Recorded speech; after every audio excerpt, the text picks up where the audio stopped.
On the first of deck I got the news I was dreading. All of the tests have confirmed the diagnosis. I have stage 4 pancreatic cancer. So basically this will be my last holiday season. I am okay with what is going to come. I am at peace with that. I have had a life well lived. All of my loved ones will be taken care of. I am naturally a private person, so my WW Jane is unaware of my tests. I did not want to worry her until I had answers. So I head home early to have the talk. This is not something I want to do over the phone or text. Well, as you can guess, since I am here, my life changed more than once that afternoon. When I arrive at the house, I notice the car of one of my business partners in the drive. There was no mistaking it, flashy, expensive with a personalized license tag. To say this is out of the ordinary is an understatement. I pull up our home camera system on my phone and notice it is in privacy mode, not recording.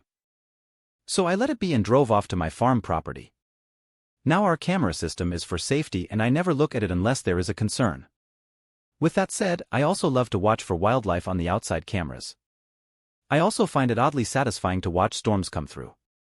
So for my own enjoyment, years ago I configured a second video recorder to archive the cameras to local storage. That storage is not accessible via my phone. So when I was at the farm, I opened up my computer and looked at the other server to confirm what my gut was telling me.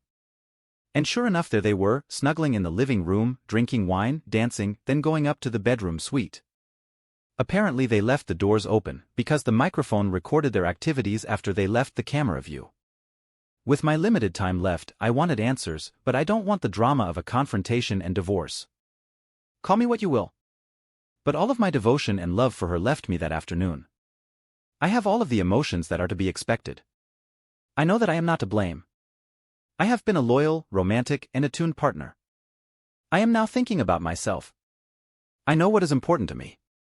So I called my lawyer and we reviewed my will and our prenup. I told him what was going on. We worked on understanding of how long and to what extent this affair has been going on. What has been found is disturbing, and I either clearly did not know the woman I shared 2+ decades of life with, or something in her changed. At this time I am not going to say anything to my kids, WW and I never had children, or WW. I am going to put on a stiff upper lip and get through the holidays. Give the kids and grandkids one last holiday memory with me involved. I will be the doting father and grandfather, and then try to play the doting husband role. Some background for some of the obvious questions. AP is a widower and is not remarried. He is a business partner, but not a friend. I do not invest with friends. I never married my twins' mother, MNF. It was her choice and I completely agree with her that at that time she made the correct decision. My kids' mother, Sarah, married a very wonderful man, Steve, when the kids were 7. Sarah and Steve never had kids of their own. I got my head out of my ass when the kids were 3. I have been very involved with them before that, but that is when I started my road to be the father I wanted to be. Sarah and I co-parented well together, and I would call Steve a friend. Sarah, Steve, and I are in our 60s, Jane is almost 60. AP is in his 50s. Jane and I are both in our first marriage. We were in our 30s when we married. What do I need? An outside outlet and release valve. If I am going to accomplish my goal, I need to vent my anger and talk through my situation. What better outlet than internet strangers? I am at peace with how and when my life will conclude.